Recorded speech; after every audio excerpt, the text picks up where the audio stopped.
Shalom, shalom, boa tarde. Hoje nós estamos no dia 3 de janeiro do ano de 2022 pelo nosso calendário gregoriano. Mas o nosso calendário mais importante é o nosso calendário judaico, que nos diz que nós estamos hoje no dia 1º de Shevat, que é Rosh Chodesh. Até o pôr do sol de hoje, nós estamos no primeiro mês de Shevat e, portanto, nós estamos dentro do nosso Rosh Chodesh, que é a cabeça de mês, é o princípio do novo mês. E vamos falar daqui a pouquinho algumas coisas pertinentes a este mês de Shevat. E no transcorrer da semana estaremos falando mais algumas coisas também com referência ao mês de Shevat. Estamos aí hoje com 119 dias transcorrido deste ano 5.782 e o nosso Rebbe Menachem Mendel, ele nos fala na sua gota de sabedoria, ele fala conosco da seguinte forma: você escreve que, por ter descoberto todos os seus defeitos, encontra-se deprimido. Imagine que acaba de achar um médico com um diagnóstico que explica todas as suas doenças de muitos anos e ele escreveu uma receita prescrevendo-lhe um caminho para a boa saúde. Você não deveria pular de alegria e alívio? Então, esta é a realidade. Para somar a esta sabedoria de hoje, dentro desse escopo aqui, é o diagnóstico, né?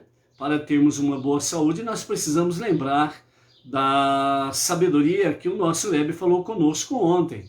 Lembra? A sabedoria que ele disse conosco no dia de ontem? Ele nos falou: como posso ficar feliz se não sou? Então, qual é o prognóstico? Qual é a receita? Somado com essa palavra de hoje, ele nos diz, então, você pode não controlar o que sente, mas você pode realmente fazer algo muito simples. Você pode entrar em choque, né, com os seus pensamentos, as suas emoções ou algo semelhante. Mas há uma coisa muito simples que o Rebbe nos falou ontem, somando com a de hoje, nós temos o prognóstico completo, ou diagnóstico, melhor dizendo, completo dessa história. Então ele diz: faça algo bem simples. O que é? Tenha bons pensamentos. É difícil para você ter bons pensamentos? Diga coisas boas. É difícil não fazer lashon hará, fofoca, maledicência, palavras negativas, palavras alimentadas com ciúmes, inveja, raiva, ódio e companhia limitada, certo? E comporte-se como uma pessoa alegre se comporta, de pulos. Então esse diagnóstico que o nosso Rebbe nos traz é exatamente uma resposta também para a nossa gota de sabedoria de hoje. Então, portanto, você está deprimido porque descobriu tantos defeitos em você? Oh, que legal, hein? Mas não é essa a receita que o nosso Rebbe Menachem Mendel nos dá. Qual que é a receita? Ele fala para que nós possamos fazer algo bem simples. Não é complicado e qualquer a classe da cultura da pessoa, ela é fácil de entender. E a coisa simples é o quê? Exatamente isso, ter bons pensamentos. Diga coisas boas e comporte-se como uma pessoa feliz, porque assim realmente a tua alma divina começará a irradiar em você a verdadeira alegria. Por isso, né, o médico que nós descobrimos e que nos deu o diagnóstico para todas as nossas doenças, ele prescreveu realmente uma receita para que nós tenhamos um caminho do bem, um caminho bom e que também nos leve a uma boa saúde. E por isso é só comemorar. Então, Baruch Hashem por isso. Vamos em frente na nossa jornada aí, ok? Hoje nós estamos então no nosso primeiro dia do novo mês Shevat. Hoje nós temos aí então algumas coisas que nós vamos falar deste mês. Temos aí também a nossa aliá, né, da paraxá semanal. A nossa paraxá semanal é Bo, que significa vem ou venha ao faraó, Deus falando com Moshe. E nós vamos ver aí as coisas pertinentes a esta realidade da nossa paraxá semanal, né? E vamos ver aí, né, sobre a questão do faraó. Parece que foi tirado o livre-arbítrio do faraó. Será que foi mesmo? Vamos ver daqui a pouco o que nos fala a respeito disso daí, ok? Então, nós estamos hoje no primeiro dia do mês de Shevat. Então, nós estamos aí no 15º dia. Aliás, nós estamos aí no 11º mês do calendário a partir de Nissan, que é o mês de Pesach. Então, Shevat é o 11º mês do ano a partir de Nissan. E nesse mês de Shevat nós temos aí no 15º dia o ano novo das árvores, né? Que nos fala sobre esta festividade de o ano novo das árvores, onde se tem aí o plantio, né? Em todo o mundo judaico, nos 4 cantos do mundo, né? Os judeus estarão aí no dia 15 de Shevat, estarão plantando árvores frutíferas em vários lugares do mundo, né? Então, segundo a escola de Hillel, né, o 15º dia de Shevat é o ano novo das árvores, e segundo a escola de Shammai, o ano novo das árvores é a partir do primeiro dia de Shevat. O ano novo das árvores é o dia a partir do qual o novo calendário, né, anual calcula o fruto das árvores com respeito às mitzvot de Maaser, o dízimos, fruto que brota após essa data, que não pode ser apanhado como um dízimo sobre os frutos que nasceram antes. E também tem aí a Orlá, que é o fruto com menos de 3 anos de idade, que é proibido, né, ser ingerido, né? Então, os 3 primeiros anos do plantio, os primeiros frutos para serem levados ao Beit HaMikdash, ao templo, aos sacerdotes, né? Então, antes disto, não se pode comer nem experimentar nenhum dos frutos. Então, são as primícias para Hashem.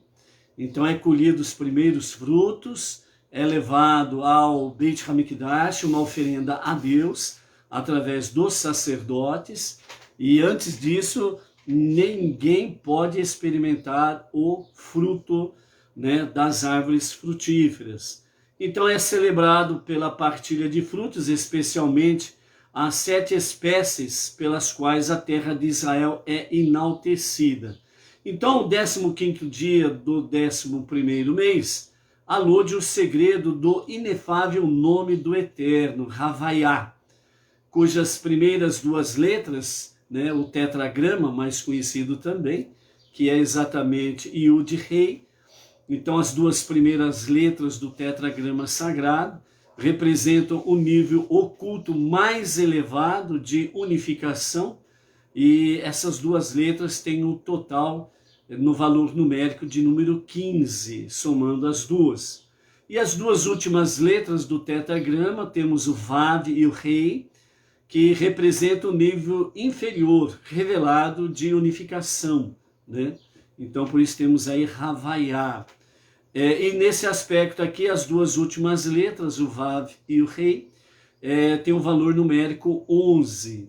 Então, o valor numérico 15 das primeiras 2 letras, mais o valor numérico 11 das 2 últimas letras, nós temos aí o valor total 26, que exatamente corresponde o nome inefável do Eterno, Havaiá, né?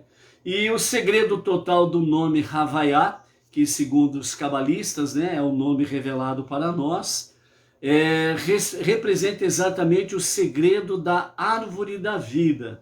Por isso, o mês de Shevat, a árvore ela tem o seu ápice no mês de Shevat, no dia 15 de Shevat, ok? As 7 espécies que fala aqui, né, a respeito do mês de Shevat, principalmente pela partilha dos frutos, na qual a terra de Israel é enaltecida. As 7 espécies são exatamente o trigo, cevada, uvas, os figos, as romãs, as azeitonas e as tâmaras. E dentro desse aspecto aqui, os nossos sábios, né, os nossos mestres cabalistas, eles falam sobre essas 7 espécies que tem uma conexão direta com as 7 sefirot, que estão ligados a atributos emotivos. Então, árvore, o ser humano, ele é comparado à árvore frutífera, ok? Então, árvore frutífera e o ser humano são comparados, ok? E aqui nós temos dentro dessas 7 espécies, né, que enaltece a terra de Israel, e exatamente, né, estas 7 espécies, segundo, né, os nossos sábios falam, são 7 espécies diferentes, como nós acabamos de falar, né, cada fruto, e elas na terra de Israel têm realmente uma bênção especial, uma bênção divina especial. São 7 espécies diferentes, mas que elas de forma harmônica, elas nascem, crescem, produzem frutos na terra de Israel de forma ímpar. Então, dentro desse aspecto, as 7 espécies de frutos, né, do mês de Shevat, está exatamente ligados a Sefirot, e são ligados diretamente aos atributos emotivos, ligados diretamente ao ser humano. Então nós temos aí o trigo, a cevada, a uva, as figos, romãs, azeitonas e tâmaras. Então, qual é a ligação que elas têm com os atributos emotivos dentro da Sefirot? Então, o trigo está conectado exatamente com Hesed, que representa bondade. A cevada, ela está conectada com Gevurah, que é a severidade. Uvas está conectada com Tiferet, que é harmonia. Figos está em Netzach, que é perseverança. Romãs está em Hod, que é humildade. As azeitonas está em Yesod, que é fundação. Azeitonas está em Yesod, fundação, e tâmaras está conectado a Marhut, que é realeza, né, ou reinado, né? Então, são os 7 atributos realmente da Sefirot ligados à questão de emoções do ser humano. Então, é bondade, severidade, harmonia, perseverança, humildade, fundação e realeza ou reinado. Então, são os 7 atributos emotivos do ser humano. Então, segundo os nossos mestres, eles falam que todas as almas possuem as 7 sefirot, mas para cada pessoa, um desses traços é mais dominante, é mais forte, dependendo da característica de cada pessoa ou do caráter de cada pessoa, né? Moldando o caminho único da alma. Não podemos esquecer que cada alma individual que tem essas características, né, que é dada por Deus, certo? Não podemos esquecer em hipótese nenhuma que sempre a questão o judeu e a alma judia, ela sempre tem alguma coisa a mais do que das nações, dos povos entre as nações, ok? Não esquecendo do detalhe, a menina dos olhos, o povo escolhido de Deus, certo?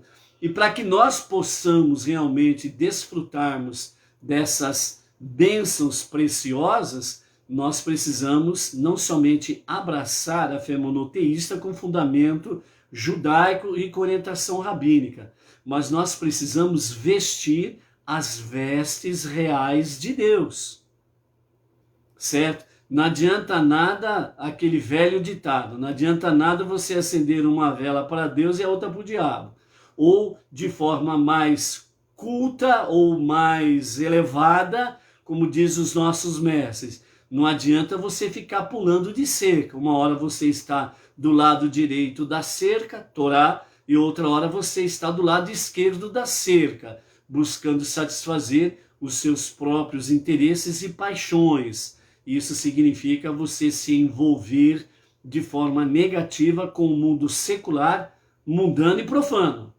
né?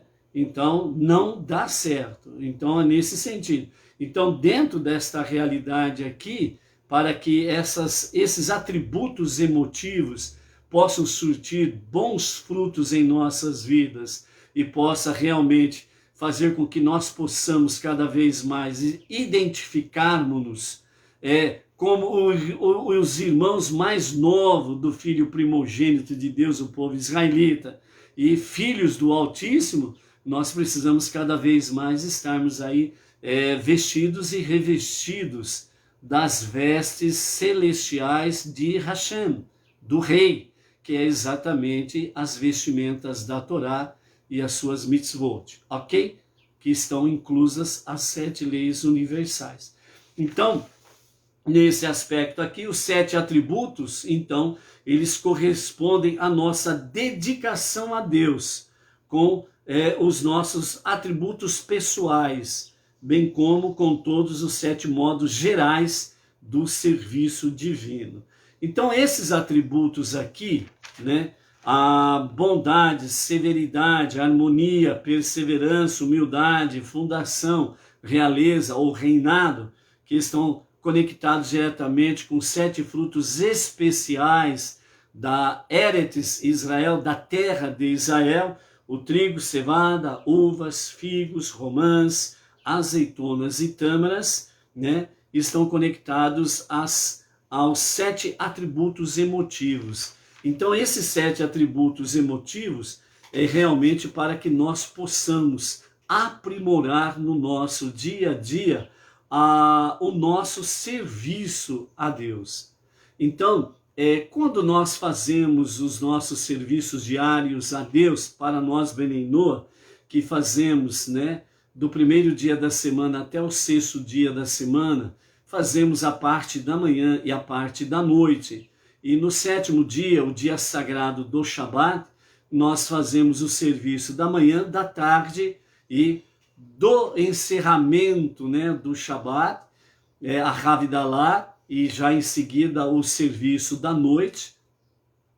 Tudo isso precisa estar exatamente conectado com esses atributos emotivos, né?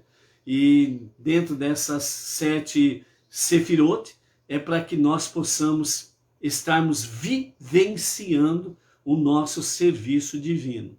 Não pode ser uma rotina, né? Você precisa dar vida ao serviço, certo?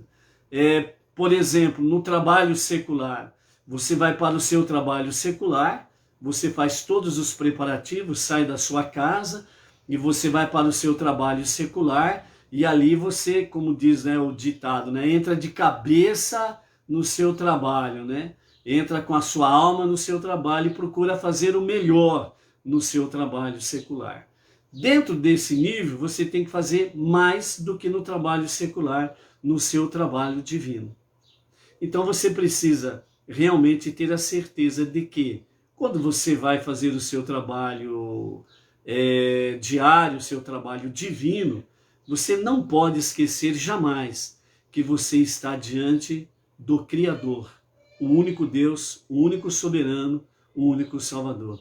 Que você está diante daquele que somente Ele é, Ein Sof, o infinito. Somente Ele é El Shaddai, o Todo-Poderoso, e etc, e etc.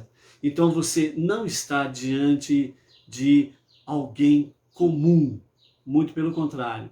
Você está diante daquele que é um e único.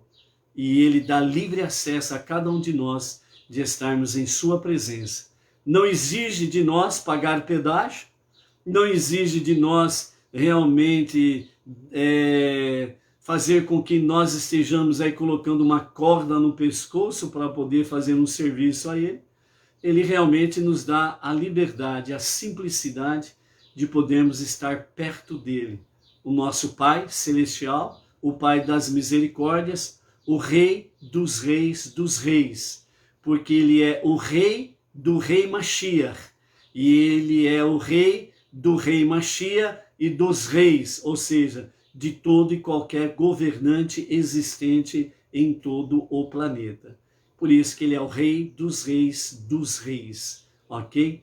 Então, dentro desse aspecto, nunca esqueça que você está realmente com esses 7 atributos, todos eles estão em você, né, segundo os nossos sábios. Então, o Ano Novo das Árvores, que nós temos aí no dia 15 de Shevat, nos ensina que devemos servir a Deus com todos os 7 atributos.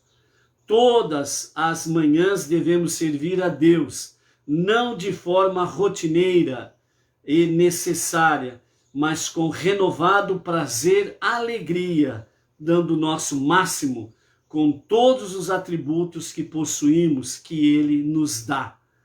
Em Israel, esses frutos crescem juntos com naturalidade. Eles crescem, eles se desenvolvem e produzem com naturalidade, apesar de serem tão diversos, e isso só acontece ali.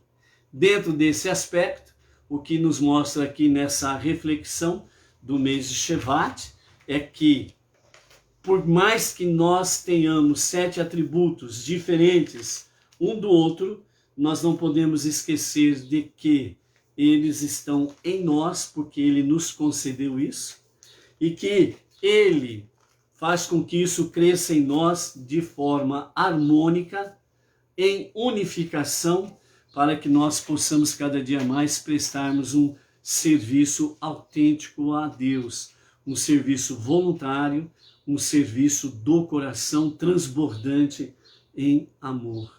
Por isso que os sábios muitas vezes eles comparam o nosso serviço a Deus como o casal eternamente apaixonados, né? O casal eternamente apaixonados, eles movem céus e terra para estarem juntos, estarem se curtindo, né? Poder estar um na presença do outro, poderem estar realmente declarando um amor um ao outro, né? E obviamente no aspecto mais fervoroso, mais puro, mais sublime, é o que nós precisamos fazer para com o nosso Deus. Estarmos declarando a Ele todos os dias, todo momento, o quanto nós o amamos. E os serviços diários, divinos que nós fazemos, é uma forma de nós podermos estar declarando, né, o nosso amor para com Ele. E depois, né, no nosso dia a dia, ou seja, nas nossas horas e horas aí, no transcorrer do dia, vivendo os mandamentos, vivendo realmente a palavra, a Torá, nós também estamos declarando o nosso amor a Hashem. Então, amados, viver com Hashem, é viver com amor. Um amor verdadeiro, autêntico, real, leal, transparente. E Ele ama realmente aqueles que o buscam com todo o seu coração. E como Ele mesmo diz, Ele não despreza ninguém que o busca realmente. Então, por isso, né, amados, né, essa é a nossa introdução que nós temos aí com referência ao nosso mês de Shevat. Amanhã nós estaremos falando, com referência ao mês de Shevat, nós estaremos falando sobre o Tzadik, que o mês de Shevat está conectado também com a letra Tzad, que é a letra do Tzadik, a letra do justo. Amanhã nós estaremos falando aí então sobre o Tzadik, ok? Vamos lá? Você está dentro da categoria dos Tzadikim, né? Amanhã vamos falar sobre isso, ok? Baruch Hashem, estamos aí, né, conectado com a nossa Inês Martins, aqui de Virajuí, Baruch Hashem, estamos aí com a Áurea e o seu marido Ivan Lisboa, lá de Belém do Pará, né, do outro lado do nosso mapa brasileiro, né, Áurea? Shalom, shalom. Estamos aí com a Miriam Barros, né, lá de Brasília, a Malu, lá do Distrito Federal, Brasília também, a Carmen Costa, lá de Barra Velha, Santa Catarina. Baruch Hashem, quem mais está por aqui? Temos aí a Marli Stael Silva Monteiro, lá de Vitória, Espírito Santo. Baruch Hashem. A Edilaine Minorello, aqui de Bauru, né? A esposa do Claudemir, Baruch Hashem. Edilaine, Shalom, Shalom. Temos aí também conosco a Yaritza Verônica, lá do Chile, Baruch Hashem. Quem mais está por aí? Dá um shalom aí para que eu possa ver aí quem mais está conosco aí, ok? Baruch Hashem, deixa eu ver aqui. Ok. Também vamos mandar aí um shalom, né, para a Vera Lúcia Mâncio, né, e o seu marido Paulo Fernandes, aqui de Bauru, né, do nosso grupo aqui, Bauru e região. A Ana Eustáquio, lá de Manaus, Amazonas. O Hélio Domiciano da Silva, de Cristais Paulista, interior de São Paulo. O Silvio Guimarães, Mogi das Cruzes, também, interior de São Paulo. O Israel Arcanjo, Poções, Bahia, né? O Felipe Costa Oliveira, lá de Manaus também, Amazonas. O João Flávio Muniz, aqui de Bauru, né? Ao João Flávio, shalom, shalom, e a toda a sua família. A Lídia Moreski Alves de Oliveira, Vitória, Espírito Santo. A Mary Ana Roque, também lá de Manaus, Amazonas. O José Bonafé e a sua família de Jaú, aqui a nossa região. O Lorival André de Teotônio Vilela, Alagoas. O Fábio Debossan, de Macaé, Rio de Janeiro. O Silvio Anderson, de Santa Catarina. O Marco Antônio Aguiar, o Vinícius Costas, de Ribeirão Preto, interior de São Paulo. A Salomé de Lima, Recife, Pernambuco. A Fabiola Reis, a Eva Gerber. Opa, sinal voltando. Baruch Hashem. Ok? Sinal voltando aí. Então a Eva Gerber, não sei se eu vou falar direito aqui o nome lá da cidade, de Hamptons et Boca Raton, é lá de Palma Beach, Flórida, Estados Unidos, ok? A Creuza Tereza Pedroso do Nascimento, Votorantim, interior de São Paulo. A Gabriela Caiado, lá da cidade do Faro, Portugal. A Fabiana Souza Fabiana, de Canaã dos Carajás, Pará. Elias e Elaine Lopes, ao casal Joinville, Santa Catarina. O Diego Leonardo, de São José dos Campos, interior de São Paulo. A Luci Pimenta, Patos de Minas, né, Minas Gerais. E o Ricardo Ramos, Rio de Janeiro, né? Baruch Hashem aos amados aqui nesta nossa a tarde com a Torá, ok? Nós estamos na nossa Parashá Bo, e que significa vem ou venha, Deus falando com Moshe para que venha ao faraó. A mensagem central deste título, né, da Parashá é exatamente trazendo o aspecto de que Moisés, não tenha medo, você não está sozinho. Venha ao faraó, venha comigo ao faraó.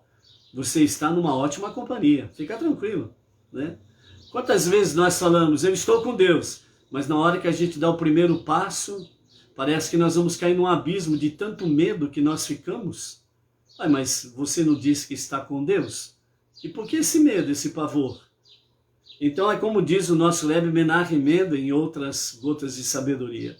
Se você tem certeza que Deus está contigo, que Ele te ajuda, então você tem que comemorar a vitória, ponto. E não andar com medo, pavor, terror. É o que o sistema quer que você tenha. É o que o sistema quer que você sinta. Que você se sinta sozinho, portanto, você não confia em Deus. E o sistema quer fazer com que você tenha realmente incertezas, inseguranças, que você realmente duvide de que estás com Deus e que Deus está contigo. O sistema faraônico, tanto daqueles dias de Moshe como nos dias atuais, o sistema é o mesmo.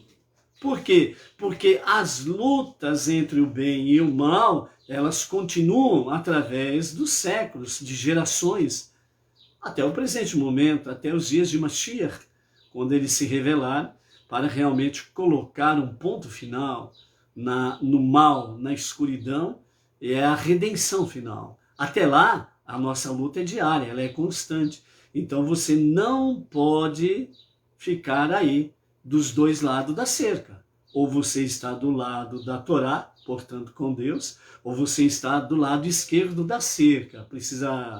Não precisa desenhar não, né? Falando só do lado esquerdo da cerca, você já entende tudo, né? Então essa é a realidade, né? Veja bem o sistema, como ele quer dominar as pessoas, que hoje as pessoas elas perderam a inteligência e ficam do lado esquerdo da cerca, né, defendendo. Não é mais uma questão de inteligência, é uma questão de militância. A inteligência foi jogada no lixo. Pessoas estão aí, aparentemente parecem inteligentes, né, mas jogaram no lixo a inteligência. O cérebro ficou aí com a massa encefálica, mas a inteligência foi sepultada. Vejam bem, a partir do momento que a pessoa está do lado esquerdo da cerca e fica defendendo regimes ditatoriais e regimes que através da sua história matou milhões e milhões de pessoas, mais de 100 milhões de pessoas, uma pessoa dessa não tem inteligência, ela não tem razão, ela tem militância. Então ela defende o seu militante líder e entra de cabeça e corpo e alma, tudo na militância, e simplesmente defende aqueles que verdadeiramente praticaram genocídios através da história. Mas, quando se fala isso, né, como não tem inteligência, então fica com os seus mimimis, e nesse aspecto aí fica defendendo realmente o sistema que quer escravizar você, escravizar seus filhos, os seus netos. Agora, quando a pessoa não tem nem filho e nem neto, aí fica diferente, a militância domina mais facilmente. Por quê? Porque não vislumbra futuro. Não tem filho, não tem neto para deixar para o futuro. Para que vai querer um futuro bom, um futuro de luz? Um futuro harmônico, equilibrado? Não tem, é o viver aqui e agora, é o momento, acabou. Então, para esse tipo de pessoas, o morreu, acabou. Né? Triste realidade que eles vão ter que enfrentar, né, na sequência da morte, né? Porque existe um tribunal divino aí para prestar contas, né? E aí o bicho pega, né? Não é verdade? Então, essa é a realidade que nós encontramos aqui nessa simples palavra em que Deus diz a Moshe: venha comigo ao faraó. Ou seja, Moisés, aqui nós vamos ver hoje, né, a oitava praga, já aconteceram 7 pragas, e aqui na 8ª praga, Moshe, ele já estava um pouco já desestruturado, ele já estava já meio temeroso. Então, quando Deus diz a Moshe: venha comigo ao faraó, então Deus estava mostrando para Moshe, literalmente, de que pode vir ao faraó, você não está sozinho. Pode enfrentar o chefe, o cabeça, o governo mundial, o faraônico dos dias atuais, e estão pretendendo fazer as mesmas coisas nos dias atuais. Venha que você não está sozinho. Simplesmente assim. Então é a mesma, a palavra do Eterno para conosco é a mesma, né? Então, vem ao faraó, você não está sozinho, né? Então é aquela mesma coisa, você confia em Deus ou não confia em Deus. E então você precisa decidir se você vai sucumbir realmente às articulações, às ameaças, ao medo, pavor e terror que o sistema lança contra você, ou se você realmente vai pisar na cabeça da serpente e vai dizer, não, o meu Deus é o único Deus, o único soberano e o único Salvador. É só dele que vem minha ajuda, como diz Salmo 121. Ponto final. O resto é pisar na cabeça da serpente. E não perder tempo com militante, discutir com militante. Não perder tempo com a massa de manobra que tem por aí afora. Nós não temos tempo a perder com isso. Nós precisamos trazer luz e santidade para esse tempo presente. Vivermos a Torá, vivermos as 7 leis universais, vivermos realmente a palavra, o nosso serviço diário, com os 7 atributos emocionais, e cada vez mais, com ousadia, trazermos luz e santidade para este mundo. É dessa forma que nós combatemos as trevas, a escuridão, militância e aqueles que perderam a sua inteligência, para ver se talvez possam conseguir recuperar as suas inteligências e poder, de fato, buscar a Deus, né? E dentro desse aspecto aqui, nós vemos essa realidade com referência ao faraó. Com referência ao faraó, vejam bem que nós temos aí onde os nossos sábios trazem através da Hassidut Chabad, dos ensinamentos Chabad. Exatamente o que? A pergunta, né? O livre-arbítrio foi tirado do faraó. Então, nós estamos hoje na nossa segunda aliá, que está exatamente no capítulo 10, né, de Êxodo, né, Shemot, no capítulo 10, verso 12 até o verso 23, né? Então nós temos aí o finalzinho, né, da praga dos gafanhotos, e depois nós vamos ver aí a entrada, né, da oitava, né, a oitava praga, né, que é a dos gafanhotos. Nós vamos ter aí o encerramento desta oitava praga, e amanhã, e aliás, hoje, né, ainda nós vamos ter a entrada na 9ª praga, a escuridão, e amanhã nós vamos ver as consequências mais profundas sobre essa praga aqui da escuridão, ok? Então vejam bem, dentro desse aspecto aqui, nós sempre vamos vendo aqui, lendo, né, que realmente o faraó, ele endurece o seu coração, e a expressão divina, né, a expressão de Deus dizendo, né, que ele fez com que o faraó ficasse ainda com o coração mais endurecido. Então, a pergunta é, né, o livre-arbítrio foi tirado do faraó? Então, os nossos sábios dizem assim. A Mishnah, os comentários dos nossos sábios, fala, se uma pessoa diz, eu pecarei e depois eu farei techuvá, não lhe é concedida a oportunidade para fazer techuvá, segundo a Mishnah Yomá 85a. Então os nossos sábios dizem, aquele que faz premedita, ele faz simplesmente uma premeditação. Eu vou fazer isso que é errado e depois eu vou me arrepender.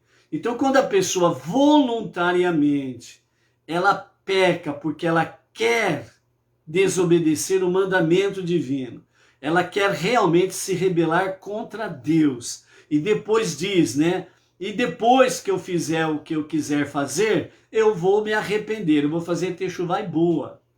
Então os nossos sábios dizem que uma pessoa assim, não lhe é concedida a oportunidade de fazer techuvá, um retorno a Deus para o verdadeiro e genuíno arrependimento. Olha a gravidade da situação. Continuando, né? Porém, o nosso Alter Rebbe, né, que escreveu o Tânia, ele diz que ainda assim é possível para essa pessoa fazer techuvá. Então, o nosso primeiro Rebbe, dos nossos 7 Rebbes, que nós temos aí na história da Hassidut Chabad, então o primeiro Rebbe, que escreveu Tânia, o Alter Rebbe, ele fala de forma bem clara. É possível essa pessoa fazer techuvá se ela se esforçar muito, muito e superar a sua má inclinação. então a sua techuvá será aceita, certo? Então, quando a Mishnah diz que os que assim praticam voluntariamente, de forma premeditada, eu vou fazer o que é errado aos olhos de Deus, eu vou violar os mandamentos de Deus, depois eu faço techuvá e beleza, eu me arrependo. Então ele está pecando voluntariamente, de forma premeditada. Ou seja, é o filho que se rebela contra o pai, voluntariamente, simplesmente porque quer desagradar o pai. Ponto. Então, a Mishnah diz que não é concedido a esta pessoa realmente a oportunidade para fazer techuvá. Aí vem o nosso Alter Rebbe e através do Tânia ele escreve: ainda é possível, ainda existe uma esperança para essa pessoa. Ela poderá sim fazer techuvá, mas ela vai precisar se esforçar muito para fazer techuvá. E ela fazendo isso, para superar a sua má inclinação e fazendo techuvá, ela vai ter uma luta dobrada, muito difícil. Mas se ela o fizer, ainda assim a sua techuvá será aceita. Então, nesse aspecto, né, aos nossos sábios, eles trazem a Hassidut, os ensinamentos, explicando que a Mishnah usa a expressão não lhe é concedida a oportunidade. Ela poderia fazer techuvá de fato, através de um esforço extremo, mas as circunstâncias estão contra ela. Então, dentro desse nível aqui, o que os nossos mestres querem nos ensinar é que, quando nós pecamos involuntariamente, então nós temos um grande benefício em nosso favor, porque nós erramos, falhamos, pecamos involuntariamente. Então, a partir do momento que nós cometemos uma transgressão involuntária e já tomamos conhecimento dela, imediatamente nós fazemos a nossa techuvá a Deus, nós clamamos a Deus por misericórdia. A nossa techuvá, ela é imediatamente aceita. Porque Deus está vendo que você agiu de forma involuntária. Não foi por querer, não foi premeditada, não foi um ato de rebeldia contra Deus e os seus mandamentos. Então a sua techuvá, ela é aceita imediatamente. Enquanto que aquele o faz voluntariamente, simplesmente porque quer fazer, porque é rebelde, ninguém manda em mim, né? Eu sou dono do meu nariz, e por aí afora vai, certo? Aí muda as coisas. Então, aí ele vai fazer techuvá. A techuvá dele não é aceita imediatamente. Por quê? Porque ele vai ter que percorrer um caminho mais difícil. Ele vai ter que ter um embate contra a sua má inclinação, Yetzer Hará, muito forte. Ele vai ter que se exercitar muito.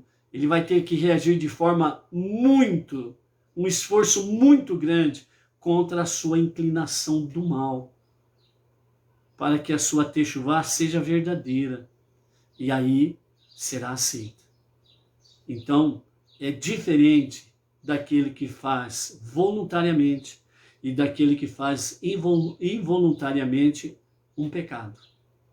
Então é isso que quer dizer a Mishnah e o nosso Alter Rebbe através do Tânia. Isso acontece porque o pecado que a pessoa cometeu debilitou a sua sensibilidade para assuntos espirituais, esfriando o seu entusiasmo anterior de fazer techuvá. Então, quando a pessoa ela vai para o pecado voluntário, a transgressão voluntária, isso significa que ele está anestesiando os seus bons sentimentos para com Deus. Então, aqueles atributos emocionais que nós falamos inicialmente, esses atributos emocionais, eles são anestesiados. A pessoa ela fica insensível para com as questões espirituais. e ela fica muito quente para as questões materialistas, seculares e que estão ligadas às paixões diversas da carne, da concupiscência da carne, né? Que é a vontade desenfreada da carne.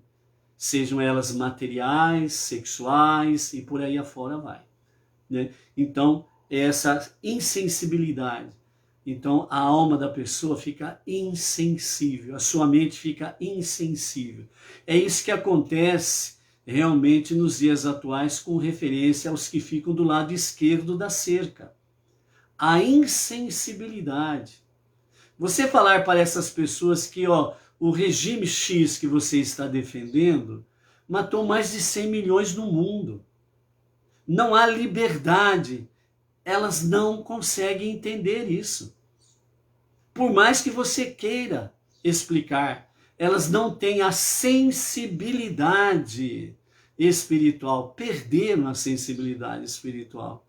Então fica na sua militância política, defende o seu militante líder e não adianta, é perca de tempo.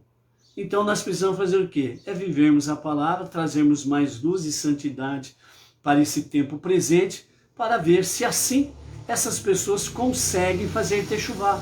Só que a luta vai ser terrível. Por quê? Porque estão agindo de forma premeditada e voluntária. Sabem dos crimes, mas não aceitam. E aí? Então é a mesma coisa, né? É aquela questão, a pessoa, ela rouba uma vez, 2 vezes, 3 vezes, diz o velho ditado que depois da 3ª vez não para mais.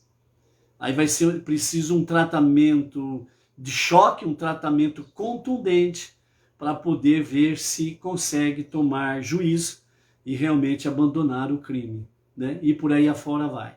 Então é nesse aspecto aí. Nós não podemos esquecer, amados, que toda transgressão divina é um crime. É um crime.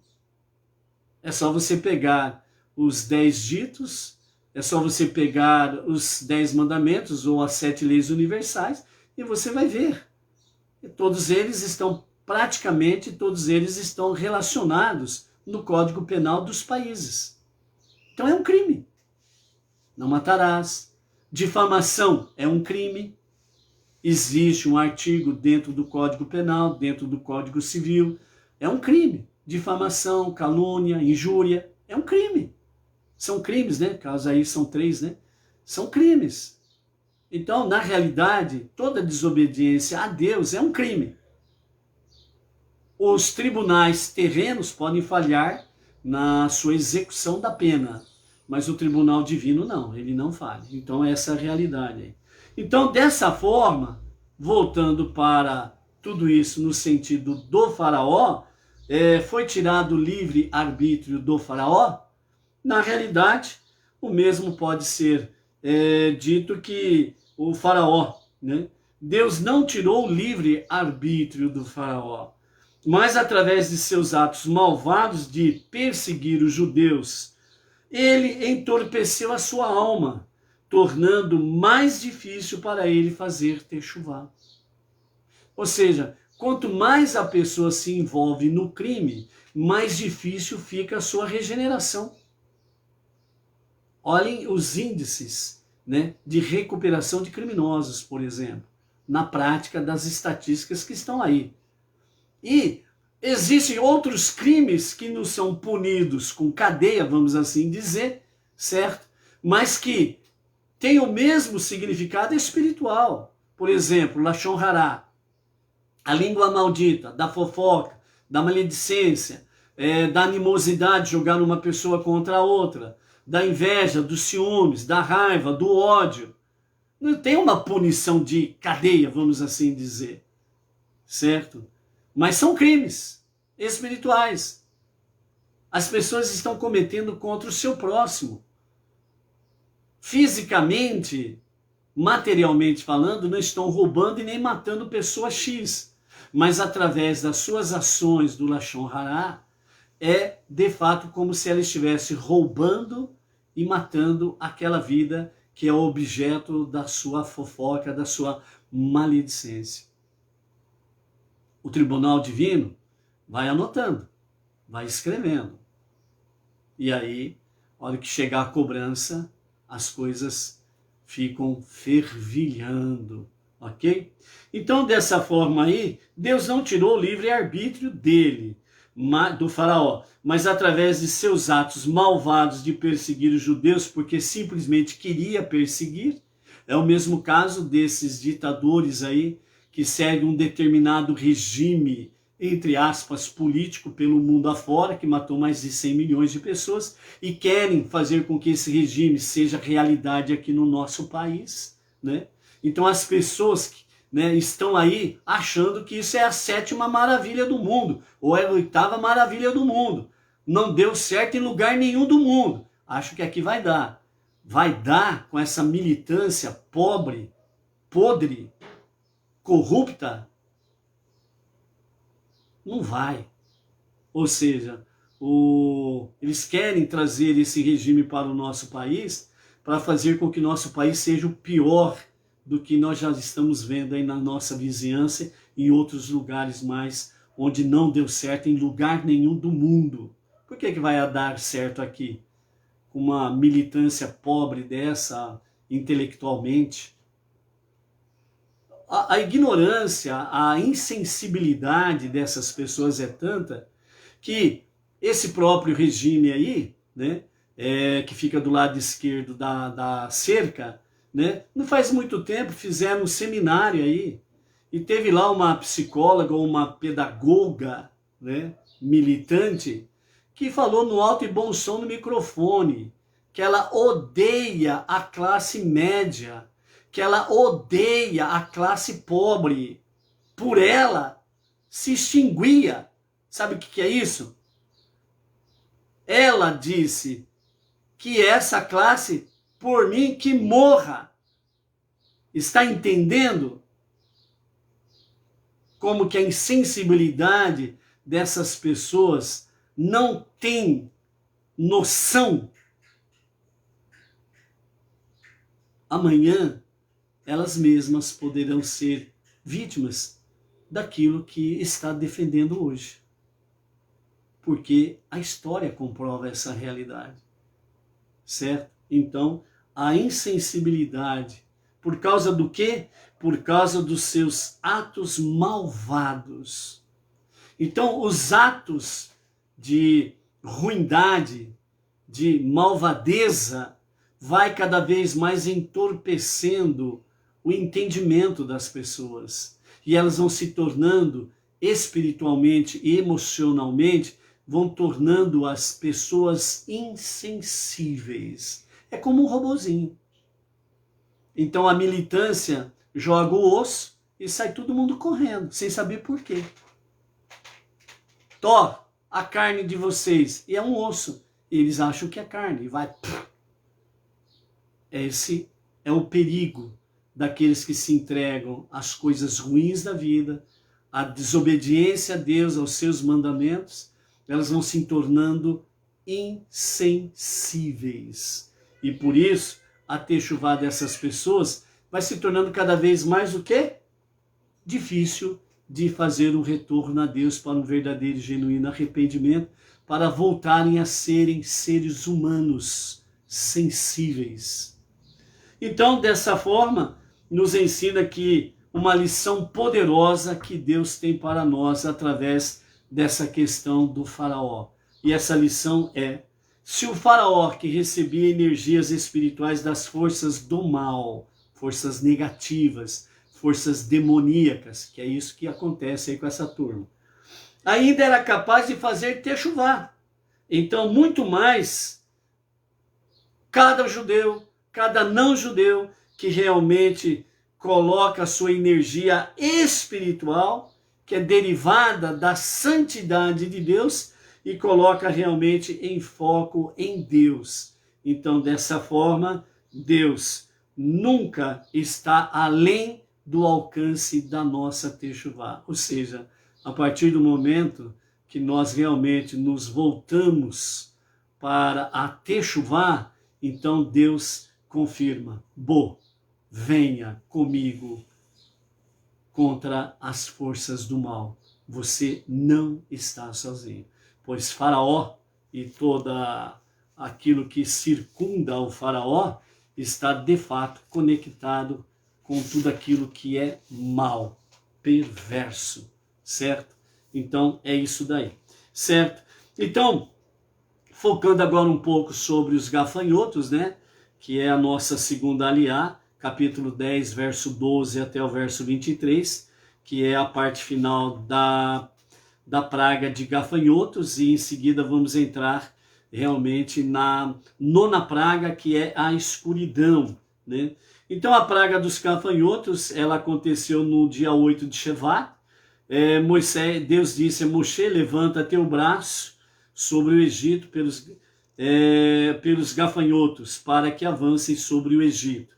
E eles comerão toda a relva da terra, tudo aquilo que o granizo não destruiu, os gafanhotos irão realmente destruir, né? Então assim veio a praga dos gafanhotos e eles avançaram. Não se podia ver o chão de tanto gafanhoto que tinha. Então o que se via era aquela onda, como um rio, como um mar, se mexendo em toda a face da terra do Egito, com exceção de Goshen, onde estava ali o povo de Israel, né? Então todo o território do Egito, com exceção de Goshen, então o chão se movia, o chão andava por causa dos gafanhotos. Parecia que o chão andava, não se podia ver o chão em hipótese nenhuma, de tanto gafanhoto. Então, diante disso, toda a relva do campo, todas as árvores começaram simplesmente a serem devoradas. Nesse aspecto, o faraó manda chamar apressadamente Moshe e diz, né, com aquela falsa techuvá, falso arrependimento, né? Aliás, eles são muito bons nisso, né? Em falsidades. Então ele diz: eu pequei contra Deus, vosso Deus, e contra vós. Então agora, por favor, perdoai meu pecado, só esta vez, e rogai a Deus, vosso Deus, que apenas tire de mim esta morte. Moisés saiu da presença do faraó e suplicou a Deus. Imediatamente Deus inverteu a direção do vento e fez soprar um vento oeste muito forte, e ele levou os gafanhotos e os mergulhou no braço oriental do Mar de Juncos, né? O chamado Mar Vermelho, que é conhecido lá no Golfo de Acaba. Nenhum único gafanhoto permaneceu dentro de todas as fronteiras do Egito. Porém, uma vez mais, Deus tornou o faraó obstinado e ele não fez ir os israelitas, né? Então, não esquecendo aqui sobre a questão do livre-arbítrio, né? O faraó, ele estava tão acostumado à rebeldia contra Deus, lutar contra Deus, ele estava tão obstinado no seu ódio contra o povo israelita, que ele simplesmente amava isso. É só você observar o que as militâncias fazem através dos tempos até a atualidade. Eles amam serem isso daí.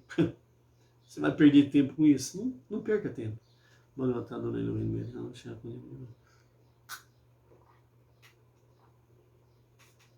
Então, simplesmente, o que explicar que passava pela cabeça do faraó?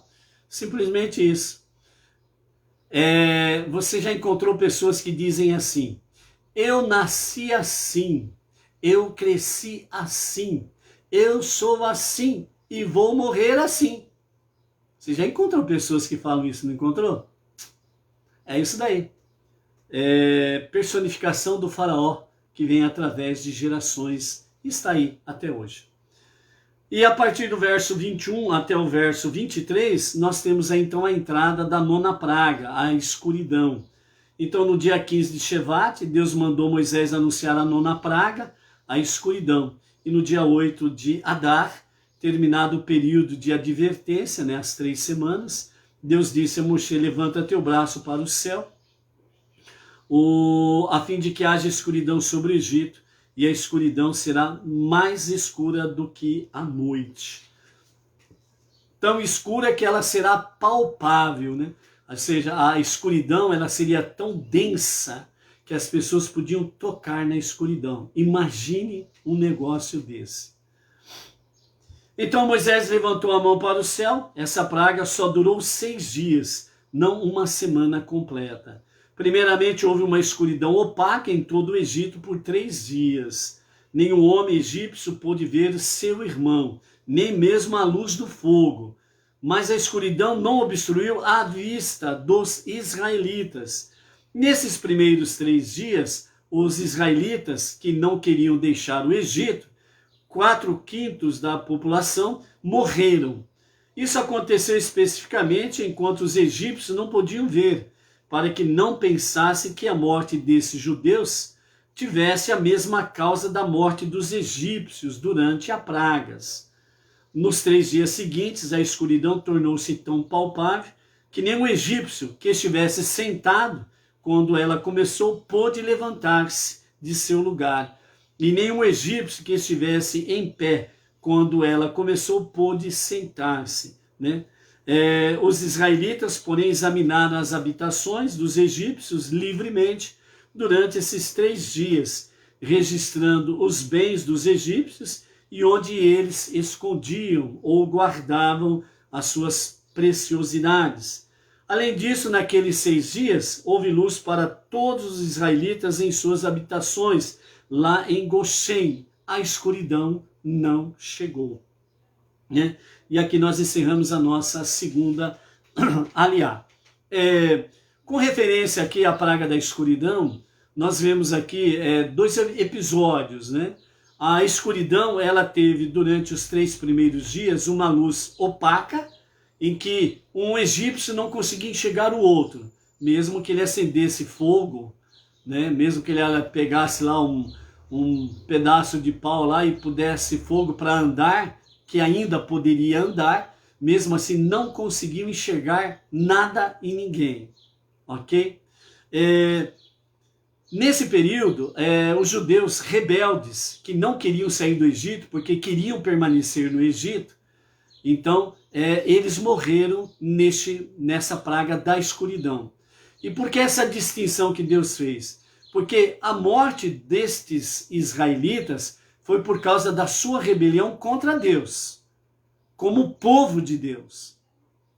E ao mesmo tempo, eles poderiam ser um instrumento de causar contenda, dissensão e desânimo entre o povo israelita que estava para sair do Egito. Então essa rebeldia foi uma rebeldia como filhos de Deus, uma rebeldia direta contra Deus. Eles simplesmente estavam dizendo de forma clara, límpida: nós não vamos te obedecer, nós não vamos deixar o Egito. Está muito bom para nós aqui. Então eles pereceram por causa do seu pecado de rebelião contra Deus. Em outro aspecto, né, os egípcios, eles estavam sendo castigados pela rebelião em reconhecer o único Deus. Enquanto que aqueles que morreram israelitas, eles conheciam o único Deus, tinham experimentado das bênçãos e etc. do único Deus, sabiam exatamente quem ele era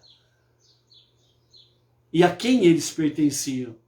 E eles, numa rebelião, que depois nós vamos ver mais lá na frente, exemplo de Coré, ou Korah, a rebelião, eles então receberam a paga da sua rebelião. E os egípcios, a paga foi exatamente por eles não reconhecerem o único Deus, certo? E as suas rebeldias voluntárias contra o Deus dos hebreus, ok? Então, nos 3 primeiros dias, a escuridão era opaca, mesmo assim não podia se ver um ao outro, certo? Mas os israelitas, eles podiam andar tranquilamente, para eles havia luz, e eles podiam entrar nas casas dos egípcios, e ali eles descobriam onde eles guardavam, onde eles escondiam os seus tesouros. E depois eles retornaram para Goshen. Não pegaram nada, não furtaram nada, apenas ficaram conhecendo os lugares, né? No momento da liberdade, eles diriam aos egípcios, né? Deem-nos a paga do nosso trabalho. né, os nossos 200 e poucos anos que ficamos aí trabalhando de graça para vocês. Agora é hora do pagamento, com juros e correção monetária. Então, nos 3 seguintes dias, após essa escuridão opaca, então nos fala de 3 dias de escuridão densa, muito densa. Quando ela começou, nesses 3 últimos dias, dessa escuridão densa, que poderia ser palpável, quem estava sentado não conseguia levantar, porque a escuridão era que nem uma massa de concreto, que desceu sobre todos os egípcios e todo o Egito, com exceção de Goshen. Então as pessoas não tinham forças para se levantar, porque a escuridão era muito densa, que nem uma massa de concreto. Então as pessoas ficaram, entre aspas, concretadas onde estavam. Quem estava sentado ficou, quem estava deitado ficou, quem estava em pé ficou. Não tinha como se mexer, se locomover. Era uma massa de concreto de escuridão. E isso foi 3 dias. A posição que a pessoa estava ficou durante 3 dias. Ou seja, essa praga da escuridão, ela foi tão densa que Deus diminuiu 1 dia da praga. Foram apenas 6 dias, ok? Então, dessa forma, somente em Goshen a escuridão não chegou. Ok?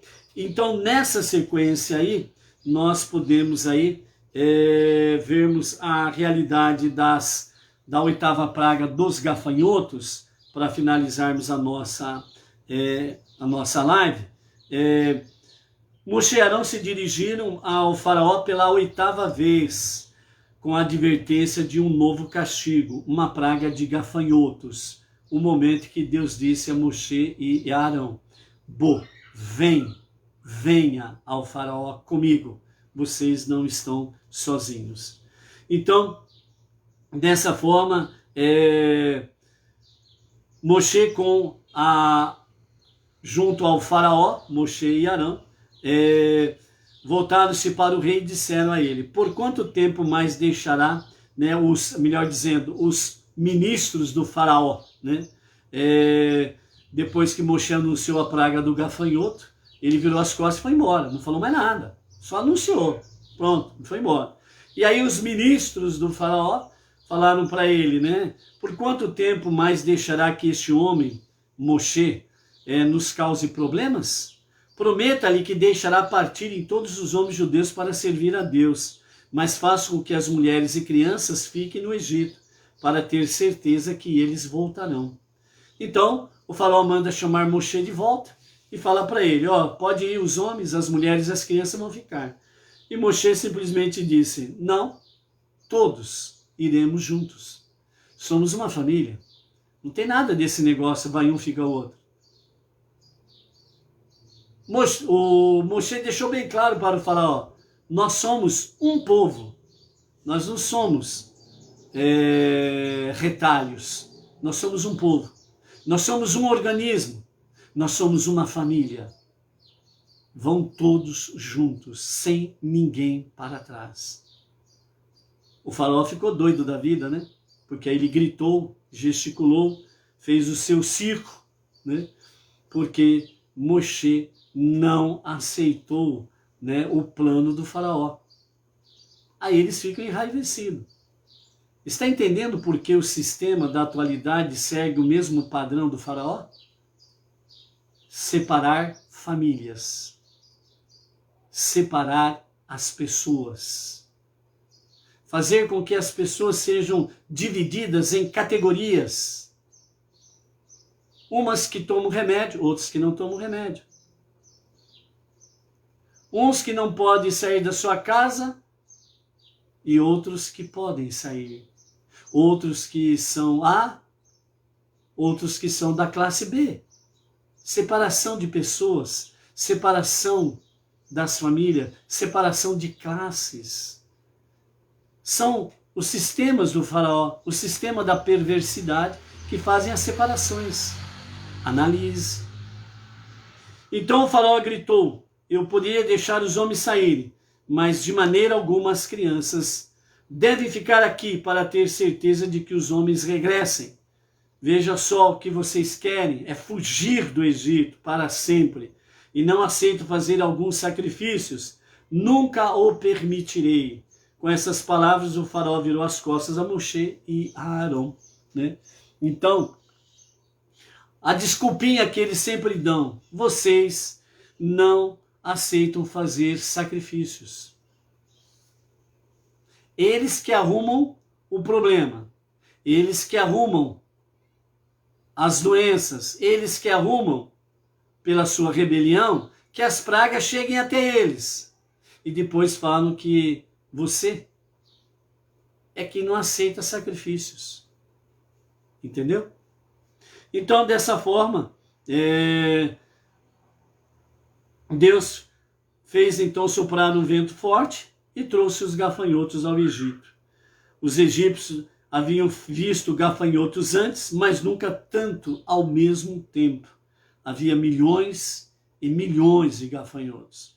O céu estava tão cheio deles que era impossível ver o sol.